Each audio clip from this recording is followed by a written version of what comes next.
بسم الله الرحمن الرحيم. يا أيها النبي قل لأزواجك إن كنتن تردن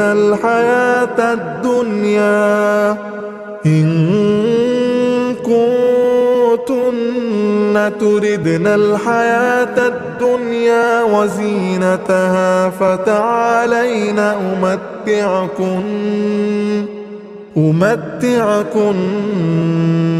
وأسرحكن سراحا جميلا. وإن كنتن تردن الله ورسوله والدار الآخرة فإن الله أعد للمحسنات منكن أجرا عظيما. അസ്സലാമു അലൈക്കും വറഹ്മത്തുള്ളാഹി വബറകാതുഹു. ഖുർആൻ പദം 1444 ദിവസത്തിലേക്ക് എല്ലാവരെയും ഹാർദമായി സ്വാഗതം ചെയ്യുന്നു. വിശുദ്ധ ഖുർആനിലെ 33-ാമത്തെ അധ്യായമായ സൂറത്തുൽ അഹ്സാബിലെ 28-29 ആയത്തുകളാണ് ഇന്ന് പഠന വിധേയമാക്കുന്നത്. ക്ലാസ് ആരംഭിക്കുന്നതിനായി ആദരണീയനായ ഡോക്ടർ എ വിലായത്തുള്ള സാഹിബിനെ ക്ഷണിക്കുന്നു. السلام عليكم ورحمة الله وبركاته. أعوذ بالله من الشيطان الرجيم. بسم الله الرحمن الرحيم.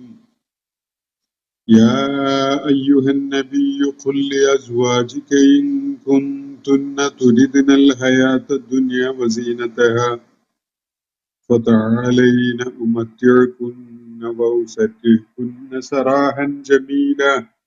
وإن كنتن تردن الله ورسوله والدار الآخرة فإن الله أعد للمحسنات منكن أجرا عظيما. صدق الله العلي العظيم. സൂറത്തുൽ അഹ്സാബിലെ 28-29 ആയത്തുകളാണ് ഞാൻ നിങ്ങളെ കേൾപ്പിച്ചിട്ടുള്ളത്. നബി സല്ലല്ലാഹു അലൈഹി വസല്ലമയുടെ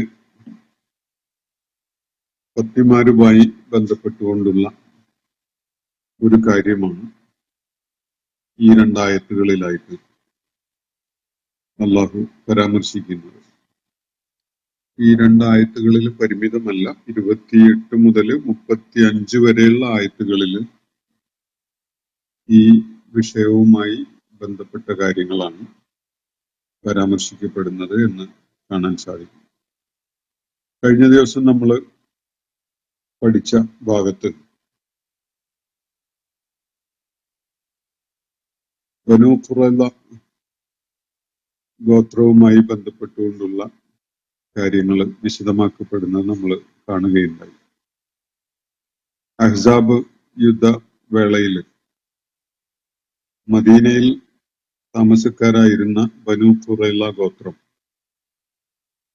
അള്ളാഹുവിന്റെ പ്രവാചകനും സത്യവിശ്വാസികളും ഒക്കെയായിട്ട് ഉണ്ടായിരുന്ന ഉടമ്പടി കാറ്റിൽ പറത്തിക്കൊണ്ട് ശത്രുക്കളെ സഹായിക്കാൻ ഒരുങ്ങുകയും അതിനുവേണ്ടി ആയുധങ്ങളൊക്കെ ശേഖരിച്ചു വെക്കുകയൊക്കെ ചെയ്ത കാര്യം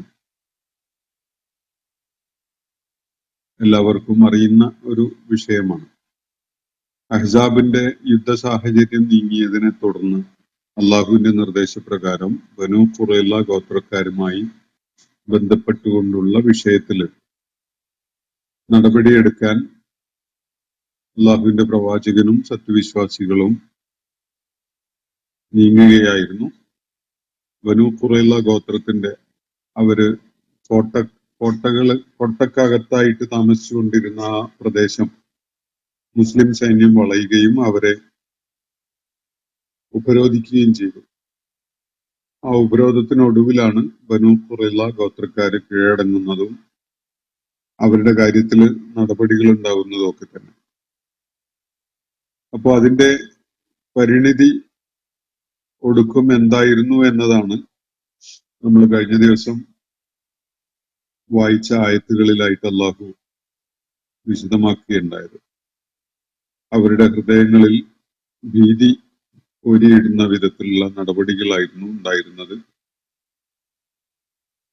അവർ തന്നെ മുന്നോട്ട് വെച്ച ആ അഭിപ്രായം അല്ലെങ്കിൽ നിർദ്ദേശത്തിന്റെ അടിസ്ഥാനത്തിൽ അവരുടെ കാര്യത്തിൽ തീർപ്പ് കൽപ്പിക്കപ്പെടുകയും ആ നിർദ്ദേശങ്ങൾ നടപ്പിലാക്കപ്പെടുകയും ചെയ്ത കാര്യം ഇവിടെ സൂചിപ്പിക്കപ്പെടുകയുണ്ടായി. ബനൂ ഖുറൈള ഗോത്രക്കാരുടെ കൃഷിയിടങ്ങളും വീടുകളും അവരുടെ സ്വത്തുവകകളും ഒക്കെ തന്നെ മുസ്ലിങ്ങളുടെ കയ്യിൽ വരികയായിരുന്നു. അതിനെ തുടർന്ന് ഈ കാര്യങ്ങൾ വിശദമായിട്ട് നമ്മൾ മനസ്സിലാക്കുകയും അതിന്റെ വിവിധ തലങ്ങൾ ഉൾക്കൊള്ളുകയൊക്കെ ചെയ്യുകയുണ്ടായി. അതിനെ തുടർന്ന് മറ്റൊരു വിഷയത്തിലേക്ക് കടക്കുകയാണ്.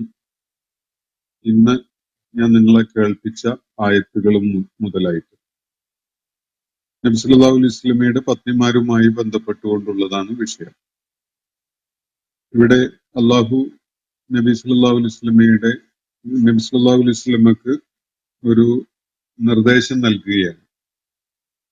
ഒരു കൽപ്പന, ഒരു കാര്യം നടപ്പിലാക്കാൻ വേണ്ടി നിർദ്ദേശിക്കുകയാണ്. അദ്ദേഹത്തെ നേരിട്ട് അഭിസംബോധന ചെയ്തുകൊണ്ടാണ് ഈ സംഭാഷണം എന്ന് കാണാം. യാ അയ്യുഹൻ നബിയു, പ്രവാചകരെ എന്ന് വിളിച്ചുകൊണ്ടാണ് ഈ ആയത്തിന്റെ തുടക്കം.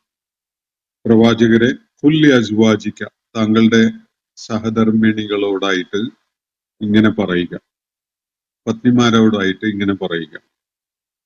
ഇൻ കുന്തുന്ന തുരിദിനൽ ഹയാത്ത ദുനിയ വസീനതഹ, നിങ്ങൾ ഭൗതിക ലോകത്തെ ജീവിതവും അതിന്റെ അലങ്കാരങ്ങളുമാണ് ആഗ്രഹിക്കുന്നതെങ്കിൽ, അതാണ് നിങ്ങൾ ലക്ഷ്യമിടുന്നതെങ്കിൽ, നിങ്ങളുടെ ഉദ്ദേശം ഭൗതിക ലോകത്ത്, ഈ ഐഹിക ലോകത്ത് വളരെ സുഖക്ഷേമകരമായ വിധത്തിൽ ജീവിക്കുക എന്നതും അതിന്റെ ആകർഷണീയതയുടെ പുറകെ പോകാനുമാണ് നിങ്ങൾ ഉദ്ദേശിക്കുന്നതെങ്കിൽ, ഫതആലൈന, നിങ്ങൾ വരൂ, ഉമത്യൽക്കുന്ന വൗസര്യക്കുന്ന സറാഹൻ ജമീല, നിങ്ങൾക്ക് ഏറ്റവും ഉത്തമമായ വിധത്തിലുള്ള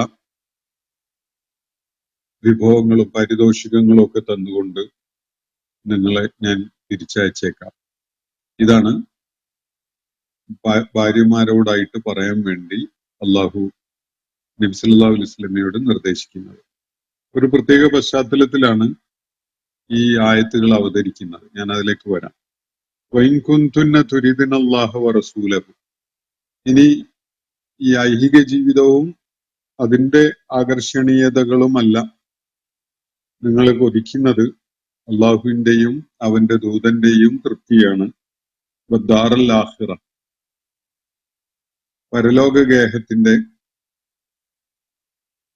നേട്ടമാണ് നിങ്ങൾ ലക്ഷ്യമിടുന്നത് എങ്കിൽ, ഫൈനല്ലാഹ അഅദ്ദ ലിൽ മുഹ്സിനാത്തി മിൻകുന്ന അജ്റൻ അലീമ, നിശ്ചയമായിട്ടും നിങ്ങൾ മനസ്സിലാക്കുക, നിങ്ങളുടെ കൂട്ടത്തില് സുഹൃതവതികളായ, നന്മ ചെയ്യുന്നതിന് താല്പര്യം കാണിക്കുന്ന ആളുകൾക്ക് തീർച്ചയായിട്ടും അല്ലാഹു അതിമഹത്തരമായ പ്രതിഫലം ഒരുക്കി വെച്ചിട്ടുണ്ട്. ആ കാര്യം മനസ്സിലാക്കുക. ഇതാണ് ഇന്ന് ഞാൻ നിങ്ങളെ കേൾപ്പിച്ചിട്ടുള്ള 2 ആയത്തുകളുടെ അടിസ്ഥാനപരമായ സാരം. ഈ ആയത്തുകൾ അവതരിക്കുന്നത് ഒരു സംഭവവുമായിട്ട് ബന്ധപ്പെട്ടുകൊണ്ടാണ്. ഈ അഹ്സാബ് യുദ്ധം, അതുപോലെ ബനൂ ഖുറൈള ഗോത്രവുമായി ബന്ധപ്പെട്ടുകൊണ്ടുള്ള നടപടികൾ, ഇതിനൊക്കെ ശേഷമുള്ള, അതിനെ തുടർന്നുള്ള ഒരു സന്ദർഭത്തിലാണ് ഈ 28 മുതൽ 35 വരെയുള്ള ആയത്തുകൾ അവതരിക്കുകയുണ്ടായത് എന്നാണ് പല സ്രോതസ്സുകളിൽ നിന്നും പിന്നെ ഇതിലെ ഉള്ളടക്കവും ഒക്കെ അടിസ്ഥാനപ്പെടുത്തിക്കൊണ്ട് മനസ്സിലാക്കാൻ സാധിക്കുന്നത്. അതിന് ഉപോത്ബലകമായ ഒരു സംഭവം ഹദീസുകളിൽ കാണാൻ കഴിയുന്നത് ഇങ്ങനെയാണ്.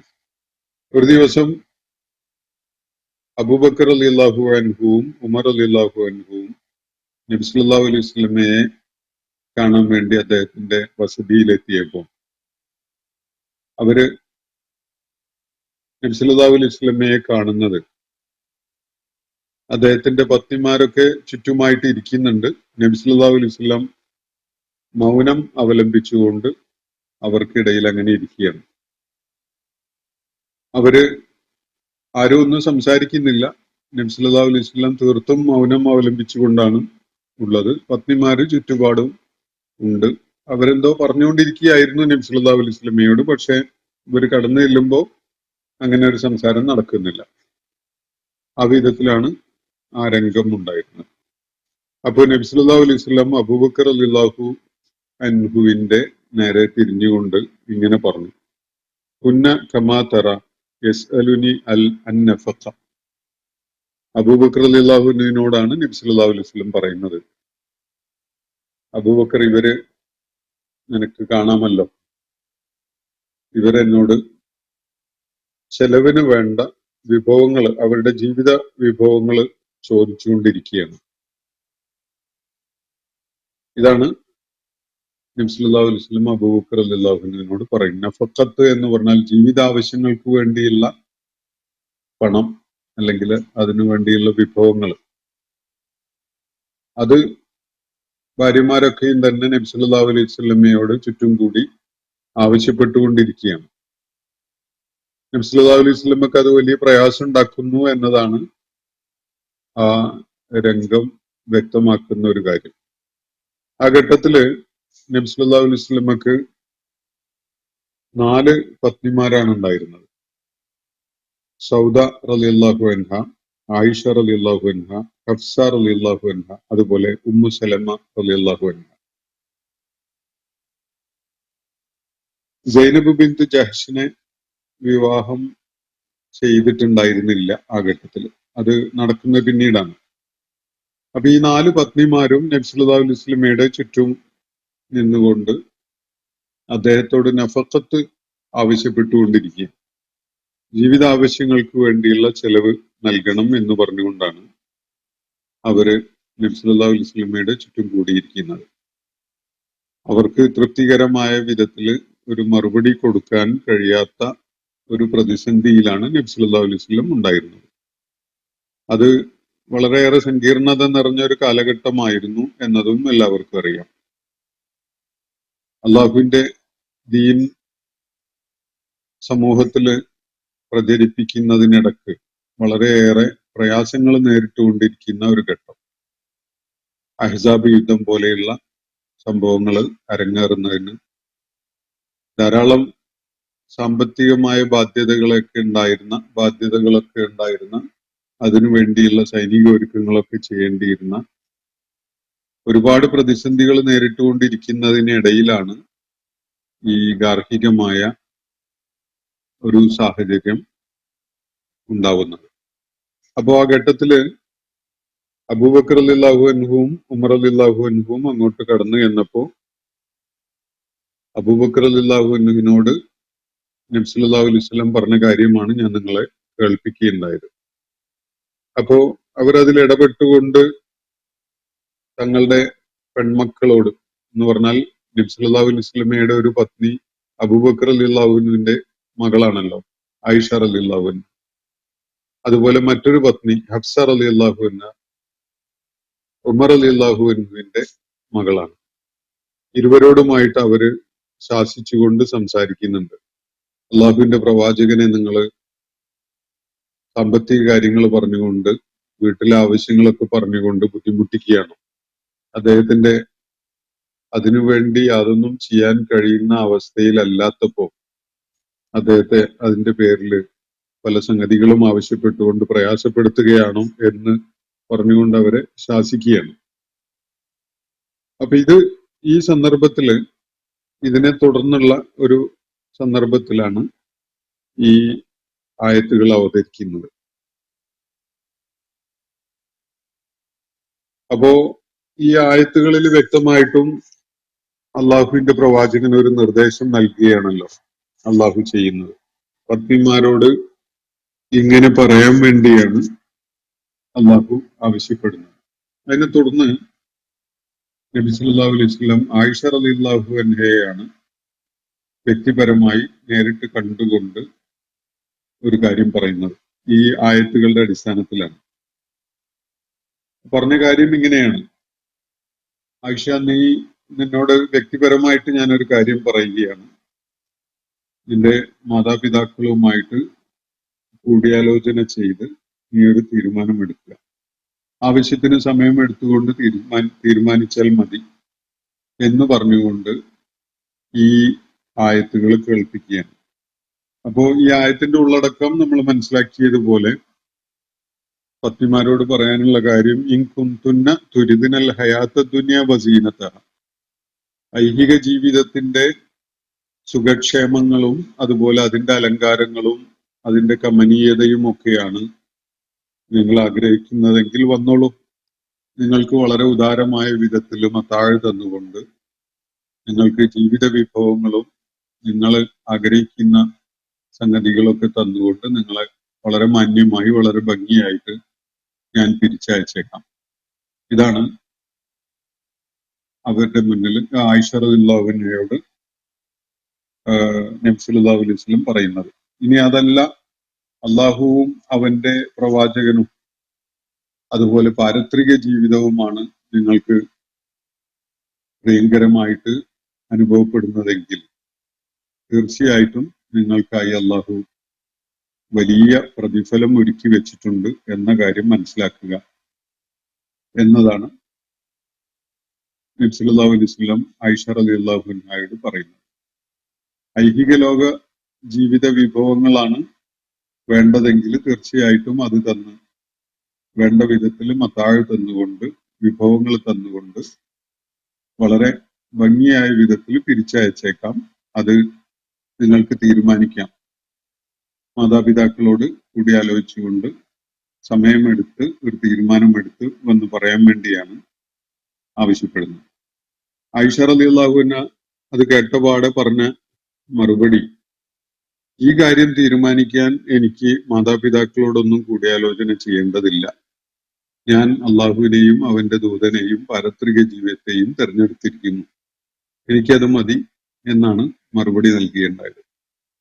തുടർന്ന് നബി സല്ലല്ലാഹു അലൈഹി വസല്ലം ബാക്കി 3 പത്നിമാരോടുമായിട്ട് വ്യക്തിപരമായി ഇതേ കാര്യം പറയുകയും അവരൊക്കെ തന്നെയും ആയിഷ റളിയല്ലാഹു അൻഹ നൽകിയ മറുപടി തന്നെയാണ് നബി സല്ലല്ലാഹു അലൈഹി വസല്ലമക്ക് നൽകുകയുണ്ടായത്. ഈ ഒരു സംഗതി സാങ്കേതികമായിട്ട് തഖ്യീർ എന്നാണ് അറിയപ്പെടുന്നത്. ഇസ്ലാമിക വൈജ്ഞാനിക ലോകത്ത് ഇതിന് തഖ്യീർ എന്നാണ് പറയുന്നത്. സാങ്കേതികമായിട്ടുള്ള ഒരു പേരതാണ്. ഖൈറായത് തിരഞ്ഞെടുക്കാൻ പത്നിമാർക്ക് അവസരം കൊടുക്കുക എന്നതാണ് അതിന്റെ അർത്ഥം. ജീവിത വിഭവങ്ങൾ നൽകാൻ കഴിയാതെ സാമ്പത്തിക പ്രയാസങ്ങൾ നേരിട്ടുകൊണ്ടിരിക്കുന്ന വലിയ പ്രതിസന്ധി ഘട്ടത്തില് നബി സല്ലല്ലാഹു അലൈഹി വസല്ലമയുടെ ജീവിത ദൗത്യത്തിന്റെ പ്രാധാന്യം ഉൾക്കൊണ്ടുകൊണ്ട് സഹനം അവലംബിക്കുക എന്നതാണ് പ്രവാചക പത്നിമാരിൽ നിന്ന് പ്രതീക്ഷിക്കപ്പെടുന്ന കാര്യം. എന്നാൽ ഇതൊക്കെ തന്നെ സാധാരണഗതിയിലുള്ള എല്ലാ സഹനവും അവര് അനുഭവിച്ചും ഒക്കെ അത് അങ്ങനെയുള്ള ജീവിത രീതിയൊക്കെ പിന്തുടർന്നുകൊണ്ടും ഒക്കെ തന്നെയാണ് അവരുണ്ടായിരുന്നതെങ്കിൽ പോലും ജീവിതാവശ്യങ്ങൾക്ക് വേണ്ടിയുള്ള കാര്യങ്ങൾ സംഗതികൾ ചോദിച്ചുകൊണ്ടിരിക്കുന്നത് ഈ പൊതുജീവിതവുമായി ബന്ധപ്പെട്ടുകൊണ്ടുള്ള നബി സല്ലല്ലാഹു അലൈഹി വസല്ലമയുടെ ദൗത്യ നിർവഹണ ഘട്ടത്തില് അദ്ദേഹത്തെ വ്യക്തിപരമായി വല്ലാതെ പ്രയാസപ്പെടുത്തുന്നുണ്ടായിരുന്നു എന്നതാണ് വസ്തുത. ഒരു പരിധിയിലപ്പുറത്തേക്കൊന്നും ഇവരാരും നബി സല്ലല്ലാഹു അലൈഹി വസല്ലമയോട് ജീവിത വിഭവങ്ങൾ നഫഖത്ത് ആവശ്യപ്പെട്ടുകൊണ്ട് ബുദ്ധിമുട്ടിക്കുകയൊന്നും ചെയ്യാറുണ്ടായിരുന്നില്ല. പക്ഷെ അവരിപ്പോ ആവശ്യപ്പെടുന്ന നിലക്കുള്ള സംഗതികൾ തന്നെ ആ ഘട്ടത്തില് നബി സല്ലല്ലാഹു അലൈഹി വസല്ലമയെ സംബന്ധിച്ചിടത്തോളം വലിയ പ്രയാസമായിട്ട് മാറുന്നുണ്ടായിരുന്നു. ആ കാര്യത്തിലാണ് അള്ളാഹു ഇടപെട്ടുകൊണ്ട് സംസാരിക്കുന്നത്. അള്ളാഹുവിന്റെ നിർദ്ദേശപ്രകാരമാണ് അള്ളാഹുവിന്റെ പ്രവാചകൻ ഈ പത്നിമാരെയൊക്കെ ഇണകളായിട്ട് സ്വീകരിക്കുകയുണ്ടായിട്ടുള്ളത്. അത് കേവലം ദാമ്പത്യ താല്പര്യത്തോടു കൂടിയുള്ള ബന്ധങ്ങളായിരുന്നില്ല. നബി സല്ലല്ലാഹു അലൈഹി വസല്ലമയുടെ ദൗത്യ നിർവഹണവുമായി പൂർണ്ണമായി ബന്ധമുള്ള ആ ദൗത്യ നിർവഹണ താല്പര്യം മുൻനിർത്തിക്കൊണ്ടുള്ള വിവാഹ ബന്ധങ്ങളായിരുന്നു അവയിലേറെയും തന്നെ എന്നത് നമുക്ക് കാണാൻ സാധിക്കും. അത് വിശദമായി പരിശോധിക്കുമ്പോൾ അള്ളാഹുവിന്റെ പ്രവാചകൻ നിർവഹിച്ചുകൊണ്ടിരുന്ന ദൗത്യം അതിന്റെ പൂർണ്ണമായ അർത്ഥത്തിൽ നിർവഹിച്ച് പൂർത്തീകരിക്കണമെങ്കിൽ ഇത്തരം ബന്ധങ്ങൾ, ഈ പത്നിമാരുടെ ഒക്കെ സാന്നിധ്യവും അവര് മുഖേനയുള്ള സേവനവും അവരിലൂടെ പിൽക്കാലത്ത് മനുഷ്യ സമൂഹത്തിനായിട്ട് ലഭിച്ചുകൊണ്ടിരുന്ന നബി സല്ലല്ലാഹു അലൈഹി വസല്ലം പഠിപ്പിച്ച കാര്യങ്ങൾ അവര് അടുത്ത തലമുറക്ക് പകർന്നു കൊടുക്കുകയൊക്കെ ഉണ്ടായ സംഭവങ്ങൾ വെച്ച് നോക്കുമ്പോൾ അങ്ങനെയുള്ള ആവശ്യങ്ങളൊക്കെ കൂടി ഉദ്ദേശിച്ചുകൊണ്ടായിരുന്നു ഇവരെ വിവാഹം ചെയ്യാൻ വേണ്ടി അള്ളാഹുവിന്റെ പ്രവാചകന് അള്ളാഹു നിർദ്ദേശിച്ചിട്ടുണ്ടായിരുന്നത് എന്നത് കാണാൻ സാധിക്കും. പക്ഷെ ഈ ഘട്ടത്തില് അവർക്ക് നബി സല്ലല്ലാഹു അലൈഹി വസല്ലമയോടൊപ്പമുള്ള ജീവിതം, പ്രത്യേകിച്ച് ഭൗതിക ജീവിത ആവശ്യങ്ങൾ നിർവഹിക്കുന്ന കാര്യത്തില് വളരെ അസഖ്യമായിട്ട് അനുഭവപ്പെട്ട അവസ്ഥകളിലൂടെയാണ് അവർ കടന്നുപോയിട്ടുണ്ടായിരുന്നത്. അതുകൊണ്ടാണ് നഫഖത്ത് അവര് ആവശ്യപ്പെട്ടത്. പക്ഷെ ആ വിഷയത്തില് വളരെ കൃത്യതയുള്ള, വളരെ തെളിമയുള്ള ഒരു നിലപാട് വ്യക്തമാക്കാൻ വേണ്ടി ആവശ്യപ്പെടുകയാണ് അള്ളാഹുവിന്റെ പ്രവാചകനോട് അള്ളാഹു ഇവിടെ ഈ ആയത്തിലൂടെ. അതാണ് പത്നിമാരുടെ മുന്നിൽ തഖീർ എന്ന നിലക്ക് ഒരു ഒരു ഒരു ആശയമായിട്ട് മുന്നോട്ട് വെക്കുന്നത്. നിങ്ങൾക്ക് എന്നോടൊപ്പമുള്ള ജീവിതം, ഈ പ്രയാസകരമായ ജീവിതം അസഹ്യമായിട്ട് അനുഭവപ്പെടുന്നു. നിങ്ങൾക്ക് ആ നിലക്ക് എന്നോടൊപ്പം നിലകൊള്ളാൻ സാധിക്കുന്നില്ല എങ്കിൽ നിങ്ങൾ അള്ളാഹുവിനെയും അവന്റെ ദൂതനെയും മുന്നിൽ കണ്ടുകൊണ്ടും പാരത്രിക ജീവിത വിജയം ലക്ഷ്യം വെച്ചുകൊണ്ടും എന്നോടൊപ്പം നിൽക്കാനും നിങ്ങൾക്ക് പറ്റുന്നില്ല എങ്കിൽ നിങ്ങളെ ഞാൻ പിരിച്ചയച്ചേക്കാം. ഏറ്റവും നല്ല ജീവിത വിഭവങ്ങൾ തന്നെ നൽകിക്കൊണ്ട് നിങ്ങളെ സന്തോഷിപ്പിച്ച് മാന്യമായ നിലക്ക് ഭംഗിയായ വിധത്തിൽ പിരിച്ചയച്ചേക്കാം. ഇതാണ് പറയുന്നത്. അതെല്ലാം സഹിച്ച് പ്രയാസങ്ങളൊക്കെ നേരിട്ടുകൊണ്ട് അനുഭവിച്ച് അതൊക്കെ സഹിച്ചുകൊണ്ട് എന്നോടൊപ്പം നിലകൊള്ളുക, വലിയൊരു ലക്ഷ്യം സാക്ഷാത്കരിക്കുന്നതിന് വേണ്ടി. അതാണ് നിങ്ങൾ ആഗ്രഹിക്കുന്നതെങ്കിൽ തീർച്ചയായിട്ടും നിങ്ങൾക്കായിട്ട്, നിങ്ങൾ ചെയ്യുന്ന സുഹൃതങ്ങളെ പരിഗണിച്ചുകൊണ്ട് നിങ്ങൾക്കായിട്ട് അള്ളാഹു വലിയ പ്രതിഫലം ഒരുക്കി വെച്ചിട്ടുണ്ട് എന്ന കാര്യം മനസ്സിലാക്കുകയും ചെയ്യുക. ഇതാണ് മുന്നോട്ട് വെച്ചിട്ടുള്ള കാര്യം. അപ്പൊ ഇതില് നിങ്ങൾക്ക് തെരഞ്ഞെടുക്കാം ഇക്കാര്യത്തില് ഒരു വഴി എന്നാണ് ഈ പത്നിമാരോട് അള്ളാഹുവിന്റെ പ്രവാചകൻ പറയുകയുണ്ടായത്. അങ്ങനെ ഓപ്ഷൻ അവർക്ക് കൊടുത്തുകൊണ്ടുള്ള ഈ ഒരു പ്രപ്പോസൽ, ഈ ഒരു നിർദ്ദേശം, അത് അങ്ങനെ ഒരു നിർദ്ദേശം മുന്നോട്ട് വെക്കുന്ന സംഗതിക്കാണ് തഖീർ എന്ന് പറയുന്നത്. ഒന്നുകിൽ നിങ്ങൾക്ക് എന്റെ കൂടെ പ്രയാസങ്ങളൊക്കെ സഹിച്ചുകൊണ്ട് നിലകൊള്ളാം, അതല്ലെങ്കിൽ നിങ്ങളെ ഭംഗിയായിട്ട് ഞാൻ പിരിച്ചയച്ചേക്കാം എന്ന് പറയുന്ന അത് തീരുമാനം എടുക്കേണ്ടത് ഈ പത്നിമാര് തന്നെയാണ്. സാങ്കേതികമായിട്ട് അങ്ങനെ ഒരു പദം അല്ലെങ്കിൽ ഒരു പേരാണ് അതിന് വിളിക്കപ്പെടുന്നത്.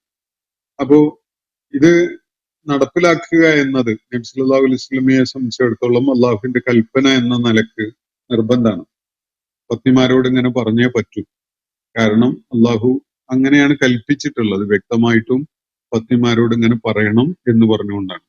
ആ നിലക്കാണ് നബി സല്ലല്ലാഹു അലൈഹി വസല്ലം പത്നിമാരോട് ഇക്കാര്യം പറയുകയുണ്ടായത്. പക്ഷെ പത്നിമാർക്ക് ആർക്കും മറിച്ചൊരു ആലോചന പോലും ഉണ്ടായിരുന്നില്ല.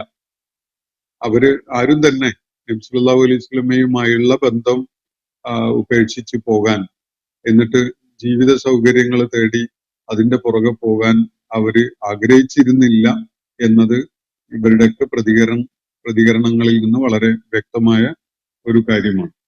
ഈ സംഗതിയെ, ഈ തഖീർ സംബന്ധമായ ഈ ദൈവിക നിർദ്ദേശത്തിനെ അടിസ്ഥാനപ്പെടുത്തിക്കൊണ്ട് ഇസ്ലാമിക കർമ്മശാസ്ത്രത്തിൽ ധാരാളം പഠനങ്ങൾ അതുപോലെ ചർച്ചയൊക്കെ നടക്കുന്നത് കാണാൻ സാധിക്കും. അപ്പോൾ തഖീർ സംബന്ധമായിട്ടുള്ള ചില ഇസ്ലാമിക കർമ്മശാസ്ത്രത്തിൽ നിർദ്ധാരണം ചെയ്യപ്പെട്ടിട്ടുള്ള ചില കാര്യങ്ങൾ. ഒന്നാമതായിട്ട്,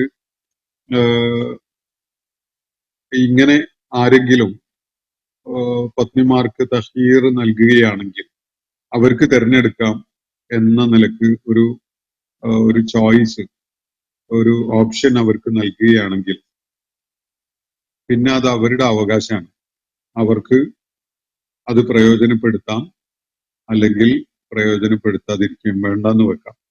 പക്ഷെ അങ്ങനെ പ്രയോജനപ്പെടുത്തണം, എന്നിട്ട് ആ ബന്ധത്തിൽ നിന്ന് പിരിഞ്ഞു പോകണം എന്നാണ് അവര് താല്പര്യപ്പെടുന്നതെങ്കിൽ പിന്നെ അവരെ പിടിച്ചു നിർത്താൻ ഈ തഖീർ നൽകിയ ഭർത്താവിന് പിന്നെ അവസരം ഉണ്ടാവില്ല. അത് പിന്നെ പത്നിയുടെ, ആ ഭാര്യയുടെ, ആ സ്ത്രീയുടെ അവകാശമായിട്ടാണ് പരിഗണിക്കപ്പെടുക. ഒന്നുകിൽ അവൾക്ക് ഉടനെ തന്നെ അത് വേണ്ട എന്ന് പറയാം, അല്ലെങ്കിൽ വേണം എന്ന് വെക്കാം. ഇനി അതും അല്ലെങ്കിൽ അങ്ങനെ ഒരു ഓപ്ഷൻ തന്നത് അവിടെ ഇരിക്കട്ടെ, ആവശ്യം ഉണ്ടാകുമ്പോൾ ഉപയോഗപ്പെടുത്താം എന്ന നിലക്ക് അങ്ങ് നീട്ടിവെക്കുകയോ അങ്ങനെയൊക്കെ ചെയ്യാം. സമയം നിർണയിച്ചുകൊണ്ടല്ല തഹീർ നൽകിയിട്ടുള്ളതെങ്കിൽ അങ്ങനെയുള്ള ഓപ്ഷൻസ് ആ സ്ത്രീയുടെ മുന്നിലുണ്ട്. മറ്റൊന്ന്, ഈ തഹീർ നടത്തുന്നത് വളരെ വ്യക്തതയുള്ള ഭാഷയിലായിരിക്കണം. അതിലൊരു ആശയക്കുഴപ്പമുണ്ടാകുന്ന വിധത്തിൽ തഹീർ നടത്താൻ പാടില്ല. ഭാര്യയ്ക്ക് വ്യക്തമായിട്ട് മനസ്സിലാവണം, ഇത് എനിക്കൊരു ഓപ്ഷൻ തന്നതാണ്, വേണമെങ്കിൽ എനിക്ക് ഈ ബന്ധം ഉപേക്ഷിച്ച് പോകാം.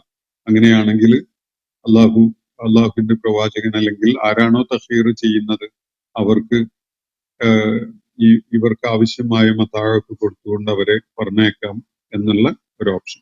അപ്പൊ അതില് തീർച്ചയായിട്ടും അത് വ്യക്തതയോടുകൂടി ആണ് ഭർത്താവ് പറയേണ്ടത്. മൂന്നാമത്തെ ഒരു സംഗതി, ഇത് സമയനിർണിതമായിട്ടല്ല. ഒരു മാസത്തിന്റെ ഉള്ളിൽ നിനക്ക് തീരുമാനിക്കാം എന്ന് പറയുകയാണെങ്കിൽ ആ സമയത്തിനുള്ളിലുള്ള ഒരു സാധ്യത മാത്രമേ നിലനിൽക്കുള്ളൂ. അതിനുശേഷം പിന്നെ മുമ്പ് നിങ്ങൾ എനിക്ക് തഹീർ തന്നിട്ടുണ്ട്, അതുകൊണ്ട് ഞാൻ പിരിഞ്ഞു പോവുകയാണ് എന്ന് പറഞ്ഞിട്ട് ഭാര്യക്ക് ആ കാര്യം പറഞ്ഞുകൊണ്ട് വരാൻ പറ്റില്ല. സമയം നിർണയിച്ചുകൊണ്ടാണ് അത് തഹീർ നിർണയിക്കപ്പെട്ടിട്ടുള്ളതെങ്കിൽ ആ സമയത്തിനകത്തേ പാടുള്ളൂ. അതുപോലെ സമയം നിർണയിക്കാത്ത വിധത്തിലാണ് തഹീർ കൊടുത്തിട്ടുള്ളതെങ്കിൽ ഉടനെ മറുപടി പറയാം, അല്ലെങ്കിൽ മറുപടി പറയാതിരിക്കാം, പിന്നീട് ആവശ്യമാണെങ്കിൽ ഉപയോഗപ്പെടുത്താം എന്നൊക്കെയുള്ള നിലക്ക് നീട്ടിക്കൊണ്ടുപോകാം ഭാര്യമാർക്ക്. അതിന് അവർക്ക് സ്വാതന്ത്ര്യം ഉണ്ടാവും. അതുപോലെ ഈ പത്നിമാർ ഇതില് തഹീർ നൽകപ്പെട്ട അവസ്ഥയിൽ അവര് പിരിഞ്ഞു പോകാനാണ് തീരുമാനിക്കുന്നതെങ്കിൽ ആ മറുപടി അവര് നല്ല വ്യക്തതയോടുകൂടി തന്നെ പറയണം. അവ്യക്തമായ വിധത്തിൽ പറഞ്ഞാൽ അത് ഫലപ്രദമാവുകയില്ല, സ്വീകാര്യമാവുകയില്ല. വ്യക്തത ഉള്ള വിധത്തിൽ, യാതൊരു ആശയക്കുഴപ്പവും ഇല്ലാത്ത വിധത്തിൽ അത് പറയേണ്ടതുണ്ട്. 3 വ്യത്യസ്തമായ രീതികളിലാണ് തഹീറിന്റെ വാചകങ്ങൾ ഫുഖഹാക്കള്, കർമ്മശാസ്ത്ര പണ്ഡിതന്മാര് സൂചിപ്പിക്കുന്നത്. ഒന്ന് ഇങ്ങനെയാണ്: നിന്റെ കാര്യം നിന്റെ കയ്യിൽ തന്നെ ഞാൻ തിരികെ ഏൽപ്പിക്കുകയാണ്, അത് നിനക്ക് തീരുമാനിക്കാം, ഒന്നുകിൽ എന്റെ കൂടെ നിൽക്കാം അല്ലെങ്കിൽ നിനക്ക് പിരിഞ്ഞു പോകാം, ഈ നിലക്ക്. രണ്ടാമത്തെ ഒരു രീതി, നിനക്ക് അധികാരം തന്നിരിക്കുന്നു അല്ലെങ്കിൽ സ്വാതന്ത്ര്യം തന്നിരിക്കുന്നു, നിനക്ക് തീരുമാനിക്കാം എന്ന് പറയുന്ന ഒരു രീതിയാണ്. മൂന്നാമത്തെ ഒരു രീതി, നിനക്ക് വേണമെങ്കിൽ ത്വലാഖാകാവുന്നതാണ്, വിവാഹബന്ധത്തിൽ നിന്ന് വിവാഹബന്ധം വേർപെടുത്തുന്ന ഒരു പ്രക്രിയയിലേക്ക് പോകാവുന്നതാണ് എന്ന നിലക്ക് പറയും. ഈ 2-3 രീതികളാണ് ഇതിന് കർമ്മശാസ്ത്ര പണ്ഡിതന്മാര് നിർദ്ദേശിക്കുന്നത്. ഈ എക്സ്റ്റെന്റിലേക്കൊന്നും ഈ വിഷയം കൊണ്ടുപോകേണ്ട ആവശ്യമൊന്നുമില്ല. തഹീർ എന്നൊരു സാങ്കേതികമായ ഒരു വിഷയം ഉയർന്നു വന്ന ഈ ആയത്തിന്റെ അടിസ്ഥാനത്തിൽ ഉയർന്നു വന്നതുകൊണ്ട് അതിന്റെ പ്രായോഗികമായ രീതികൾ എന്തൊക്കെയാകും എന്ന നിലക്ക് കർമ്മശാസ്ത്ര പണ്ഡിതന്മാര് അവരുടെ പഠനവും ഗവേഷണവും ഒക്കെ അടിസ്ഥാനപ്പെടുത്തിക്കൊണ്ട് നടത്തിയിട്ടുള്ള അഭിപ്രായ പ്രകടനങ്ങളാണ്. അതിന്റെ ഒരു രത്ന ചുരുക്കമാണ് ഞാൻ നിങ്ങളെ കേൾപ്പിച്ചിട്ടുള്ളത്. നമുക്ക് ഈ ആയത്തുകളിലേക്ക് തന്നെ തിരിച്ചു വരാം. ഈ ഒരു പശ്ചാത്തലം നബി സല്ലല്ലാഹു അലൈഹി വസല്ലം വ്യക്തിപരമായി അദ്ദേഹത്തിന്റെ ജീവിതം എന്തുമാത്രം ദുസ്സഹമായ അവസ്ഥകളിലൂടെയായിരുന്നു ആ ഘട്ടത്തില് കടന്നുപോയിക്കൊണ്ടിരുന്നത് എന്നത് നമുക്ക് വെളിപ്പെടുത്തി തരുന്നുണ്ട്. പലപ്പോഴും അള്ളാഹുവിന്റെ പ്രവാചകന്റെ വ്യക്തിത്വത്തെ തെറ്റിദ്ധരിപ്പിക്കുന്ന വിധത്തില് അദ്ദേഹത്തിന്റെ യുദ്ധലക്ഷ്യങ്ങള് സാമ്പത്തിക നേട്ടങ്ങൾ ഉണ്ടാക്കാനും അതുപോലെ ശത്രുക്കളെ കൊള്ളയടിക്കാനും ഒക്കെ വേണ്ടിയുള്ളതാണ് എന്ന നിലക്കൊക്കെ പലരും സംസാരിക്കുന്നതും അല്ലെങ്കിൽ സൂചിപ്പിക്കുന്നതും ഒക്കെ കാണാൻ സാധിക്കും. അപ്പോ ബദറും ഉഹുദും ഖന്തഖും കഴിഞ്ഞ ഘട്ടത്തില് ബനൂ ഖുറൈളക്കാരുടെ കാര്യത്തിലുള്ള നടപടി സ്വീകരിക്കുന്ന ആ സംഭവങ്ങൾ പോലും കഴിഞ്ഞതിന് ശേഷമാണ് ഈ ആയത്തുകൾ അവതരിക്കുന്നത്. ആ ഘട്ടത്തിൽ പോലും അള്ളാഹുവിന്റെ പ്രവാചകൻ ജീവിതാവശ്യങ്ങൾ നിർവഹിക്കാൻ വേണ്ട വിഭവങ്ങളുടെ കാര്യത്തില് ഒരു സുഭിക്ഷതയുള്ള, ആവശ്യത്തിന് സാധനങ്ങളൊക്കെയുള്ള ലഭ്യമായ പണം ആവശ്യത്തിന് കയ്യിലുള്ള ഒരവസ്ഥയിലായിരുന്നില്ല എന്നതാണ് ഈ കാര്യം വ്യക്തമാക്കുന്നത്. അപ്പോ ഈ ഘട്ടത്തിലാണ് സ്വാഭാവികമായ നിലയ്ക്ക് നമ്മുടെയൊക്കെ കുടുംബ സാഹചര്യത്തിലുള്ള പോലെ ഒന്നും അല്ല. അള്ളാഹുവിന്റെ ഈ പ്രവാചകന്റെ പത്നിമാര് വളരെ ഉദാത്തമായ മാതൃകകൾ തീർത്ത ആളുകളാണ്. ഈ ആയത്തുകൾ അവതരിക്കുന്നതിന്റെ മുമ്പും അതിന്റെ ശേഷവും അവര് സ്വഭാവപരമായും അവരുടെ ഗാർഹിക കാര്യങ്ങൾ കൈകാര്യം ചെയ്യുന്ന കാര്യത്തിലൊക്കെ തന്നെ ഏറ്റവും ഉത്തമമായ മാതൃകകളായിട്ട് ജീവിച്ച വ്യക്തികൾ തന്നെയാണ്. പക്ഷെ ജീവിത പ്രതിസന്ധികളുടെ മുന്നിൽ പലപ്പോഴും അവർക്ക് അള്ളാഹുവിന്റെ പ്രവാചകനോട് വന്ന് പറയുകയല്ലാതെ വേറെ നിർവാഹമൊന്നുമില്ലല്ലോ. അങ്ങനെയുള്ള ഘട്ടത്തില് ആ പറയുന്നത് പോലും വളരെ ശ്രദ്ധിച്ചും സൂക്ഷിച്ചും വേണ്ടതുണ്ട് എന്നാണ് അള്ളാഹുവിടെ അവരെ പരോക്ഷമായിട്ട് പഠിപ്പിക്കുന്നത്. കാരണം നബി സല്ലല്ലാഹു അലൈഹി വസല്ലം ഒരിക്കലും തന്നെ പത്നിമാരുമായി ബന്ധപ്പെട്ട കാര്യങ്ങൾ ഉത്തരവാദിത്ത നിർവഹണത്തിൽ വീഴ്ച വരുത്തൂല. വേറെ നിവൃത്തിയൊന്നും ഇല്ലാത്ത അവസ്ഥ ഉണ്ടാകുമ്പോ അദ്ദേഹം സഹിക്കുകയും ക്ഷമിക്കുകയും ഒക്കെ ചെയ്യുന്ന അതേപോലെ ഇവരും സഹനവും ക്ഷമയും ഒക്കെ കാണിക്കണം എന്നാണ് ഈ പറഞ്ഞതിന്റെ ചുരുക്കം. അപ്പോ പത്നിമാരോട് അവർക്ക് ഇങ്ങനെ ഒരു ഓപ്ഷൻ കൊടുത്തുകൊണ്ട് സംസാരിക്കാൻ വേണ്ടിയാണ് അള്ളാഹു നബി സല്ലല്ലാഹു അലൈഹി വസല്ലമയോട് ഇവിടെ നിർദ്ദേശിക്കുകയുണ്ടായത്. ഞാൻ ഈ ആയത്തുകൾ ഒന്നുകൂടി നിങ്ങളെ കേൾപ്പിക്കാം. യാ അയ്യുഹൻ നബിയു, പ്രവാചകരെ, ഖുൽ അസ്വാജിക, താങ്കളുടെ പത്നിമാരോടായിട്ട് ഇങ്ങനെ പറയുക, ഇൻ കുന്തുന്ന തുരിദിനൽ ഹയാത്ത ദുനിയ വസീനതഹ, നിങ്ങൾ ഈ ഐഹിക ലോക ജീവിതവും അതിന്റെ അലങ്കാരങ്ങളുമാണ് ഉദ്ദേശിക്കുന്നതെങ്കിൽ താലൈന, നിങ്ങൾ വന്നോളൂ, ഉമത്യക്കുന്ന, ഞാൻ നിങ്ങൾക്ക് വേണ്ട മതാഴ് നൽകി, നിങ്ങളുടെ ജീവിത വിഭവങ്ങൾ നൽകി, വൗസര്യഹുന്ന, നിങ്ങളെ തിരിച്ചയച്ചേക്കാം, സറാഹൻ ജമീല, വളരെ ഭംഗിയാർന്ന വിധത്തിലുള്ള ഒരു പിരിച്ചയക്കല്. തെറ്റിപ്പിണങ്ങി അടികൂടി തല്ലുണ്ടാക്കി പരസ്പരം ശത്രുക്കളായി മാറിക്കൊണ്ടുള്ള ഒരു വേർപിരിയലല്ല പറയുന്നത്. നിങ്ങളെ സന്തോഷിപ്പിക്കുന്ന വിധത്തിലുള്ള ജീവിത വിഭവങ്ങൾ അള്ളാഹു എന്നെ ഏൽപ്പിക്കും, നിങ്ങൾ ഇങ്ങനെ തെരഞ്ഞെടുക്കുകയാണെങ്കിൽ. അങ്ങനെയാണെങ്കിൽ ഞാൻ നിങ്ങൾക്ക് വേണ്ട വിഭവങ്ങളൊക്കെ നൽകി നിങ്ങളെ സന്തോഷിപ്പിച്ച് സന്തോഷപൂർവം നിങ്ങളെ വളരെ ഭംഗിയായ വിധത്തിൽ പിരിച്ചയച്ചേക്കാം. അതല്ല അള്ളാഹുവിന്റെ പ്രവാചകന്റെ പത്നിമാരായിട്ട് ജീവിക്കാനാണ് നിങ്ങൾ ആഗ്രഹിക്കുന്നതെങ്കിൽ നിങ്ങൾ ഒരുപാട് സഹനം അവലംബിക്കുക തന്നെ വേണ്ടി വരും. ഇതാണ് പറയുന്നതിന്റെ ചുരുക്കം. വൈൻ കുന്തുന്ന തുരിദിനല്ലാഹ വ റസൂലഹു, ഇനി ഐഹിക ജീവിതത്തിന്റെ അലങ്കാരങ്ങളും മോടികളും ഒന്നും അല്ല നിങ്ങൾ ആഗ്രഹിക്കുന്നതെങ്കിൽ, അള്ളാഹുവിനെയും അവന്റെ ദൂതനെയുമാണ് നിങ്ങൾ ലക്ഷ്യമിടുന്നതെങ്കിൽ, അതുപോലെ വദ്ദാറൽ ആഖിറത, പാരത്രിക ജീവിത ഗേഹമാണ് നിങ്ങൾ കൊതിക്കുന്നതെങ്കിൽ, ഫഇന്നല്ലാഹ അഅദ്ദ ലിൽ മുഹ്സിനാത്തി മിൻകുന്ന, നിങ്ങളുടെ കൂട്ടത്തിൽ മുഹ്സിനത്തുകളായവർക്കൊക്കെയും തന്നെ തീർച്ചയായിട്ടും അള്ളാഹു ഒരുക്കി വെച്ചിട്ടുണ്ട് അജ്റൻ അളീമ, വളരെ മഹത്തരമായ പ്രതിഫലം. അതുകൊണ്ട് അള്ളാഹുവിന്റെ പാരത്രിക ലോകത്തെ പ്രതിഫലം കാക്ഷിച്ചുകൊണ്ട് നിങ്ങൾ താല്പര്യപ്പെടുന്നുവെങ്കിൽ സഹനം അവലംബിച്ച് ക്ഷമ അവലംബിച്ച് നിലകൊള്ളുകയാണ് വേണ്ടത് എന്നാണ് ഇവിടെ സൂചിപ്പിക്കപ്പെടുന്നത്. അതുപോലെ ഈ ആയത്തിന്റെ അവസാന ഭാഗത്ത് അഅദ്ദലിൽ മുഹ്സിനാത്തി മിൻകുന്ന എന്നത് ആരെയും അകറ്റി നിർത്താൻ വേണ്ടി പറയുന്ന ഒരു പ്രയോഗമല്ല. അത് ഭാഷാപരമായ ഒരു ശൈലിയാണ്. നിങ്ങളിൽ മുഹ്സിനത്തായ സുഹൃതവതികളായവർക്ക് എന്ന് പറയുമ്പോൾ ആരോ അവരുടെ കൂട്ടത്തിൽ സുഹൃതവതി അല്ലാത്തവരുണ്ട് എന്ന സൂചനയല്ല.